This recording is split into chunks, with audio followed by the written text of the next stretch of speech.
let's roll back before that, right? Before you became a whole savage out here in these streets. Yeah, it was fun, man. I've done my atonement, by the way. You said you got out of a relationship in 2017? Right. 2017. I was engaged to be married, ended the wedding literally 10 days before the wedding. Wait. Hold up. Time out. Hold up. You proposed to someone. Traditionally, that's what I would have expected. So January 1st, 2016. So 2016, you proposed to someone that you were dating for how long? Yes. 2 years previous to that. So a year in a relationship and talking for 6 months and friends 2 years before that. So I knew her for like 4 years. So you knew this person for 4 years. You got engaged out of your own desire to be married to this person. Yeah. Yeah. 10 days before the wedding. Yeah. You canceled the wedding. Yeah. Why? Dude, listen. It was a variety of reasons. It was for the variety of options you were exercising afterwards. No. I didn't even think about that. I'll be honest with you. I felt what a lot of singles do, right? They're looking for somebody. They feel this time crunch. At that time, I was 30 years old. So most guys, when they get into their 30s, they start thinking about family, planning, etc., especially if they are there financially. Yeah. Sometimes it happens a little bit later. But when they reach financially where they want to be and they find somebody, they start thinking about kids, not being an old dad and all of this stuff, right? So I'm like, you know what? I don't want to be an old dad. You know, this woman is a great woman. You know, she's good. She's a good woman. Yeah. Why not? Why not? Why not settle That's down? how guys decide if they're going to get married. Why not? I mean, she's great. Everybody loves her. She hasn't ran up my credit cards yet, so screw it. It should work. So that's what happened? Better than all the other women. Yeah, so what ended up happening, man, she wasn't given the same amount of energy in a relationship. I remember at the end, we were sitting literally at the table. And I asked her, like, what percentage are you giving in this relationship? She told me 80%. You're asking this after you're already en route to be... After we're broken up. I'm like, what percentage would you say that you were giving? Oh, after you ended the marriage? After we ended the engagement. Okay. That's when you asked her.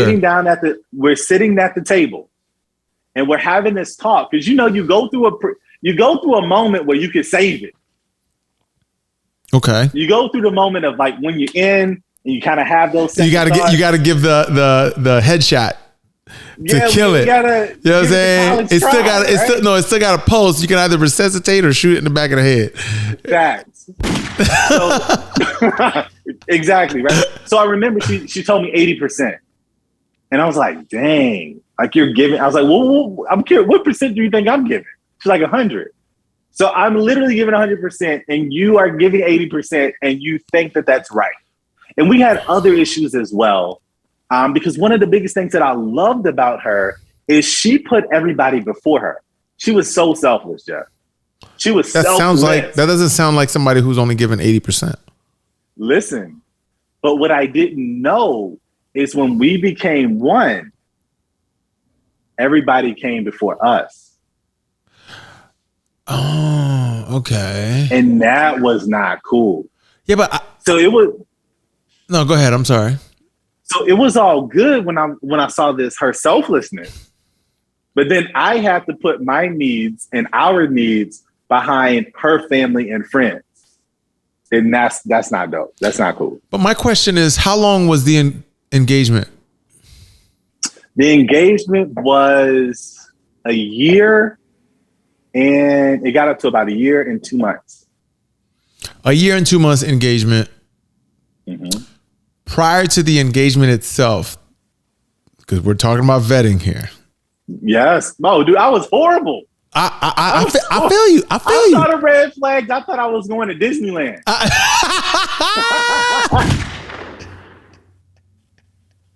Hold on. Okay. I thought it was a carnival.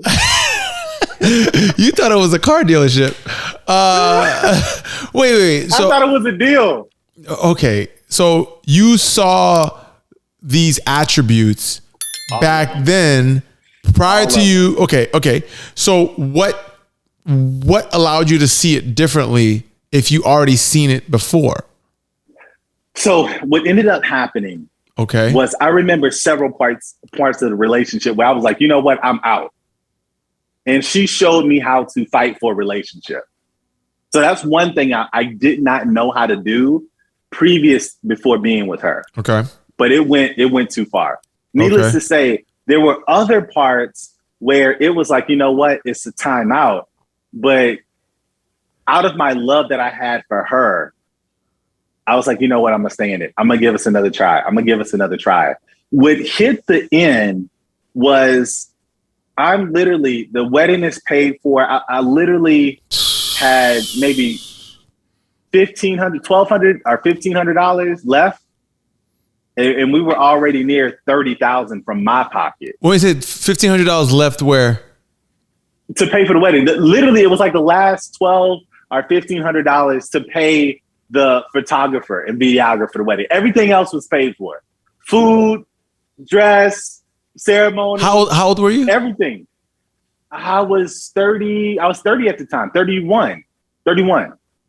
Okay, so you're 31, paid for a full wedding that was scheduled to happen in 10 days, and you said, I'm not getting married. I said, hell no. How was that received? Bruh, I don't know your life. I don't know your life. Bro, it was horrible. Okay, hold on. Think about any woman you know, any cousin, if you got a sister, think about their family. They are getting ready for a wedding. Flights booked. Tickets are bought. Bruh. Hotels booked. Bruh. 10 days before the wedding. Oh, it ain't happening. Yeah, that's tough. International flights booked. You know how hard it was to cancel that? Are you, what's your heritage? I'm based out of Louisiana, African-American heritage. What about hers? Caribbean. Oh, yeah. Yeah, you going to hell. Trini at that. You know, here's where I have to commend you. Right? And I almost congratulate you. Not for like ending a wedding that's supposed to happen. Dude, whatever. It was one of the best decisions ever. Here's why I have to congratulate you, right? Even though it's a horrible outcome that's so late in the game, right? That I don't recommend for anyone. But I know there are a lot of people who got separated and knew it wasn't going to work before they said I do. And because they said yes to a proposal, that the inertia of getting married was a train that was too big to stop. It's a hard train. Exactly. And for you to look at that train and stop it with the palm of your hands. Now, granted, okay, it didn't happen like that. I'm gonna give you a little bit more. 6 months before that, I tried to end it then. Wait, hold up. What does that even mean? So there was another event that happened 6 months prior to that. Okay. And I was done. Then. But the inertia, the asking and all the deals that happened and all of that stuff kept pushing it. And it literally got to 10 days where I was able to get my life together. And I was like, I cannot do this. This is a mistake. So I can't take the hand credit, but a brother was dragging for like 6 months to try to get it to stop. And then it was one little event. Oh my God, this is crazy. But listen, man, this is what people are dealing with. And if you don't know what you want, honestly, if you don't know what you want, you get in situations like that, bro. You really do. Okay. You're not vetting. You're just going with the flow. They're a great person.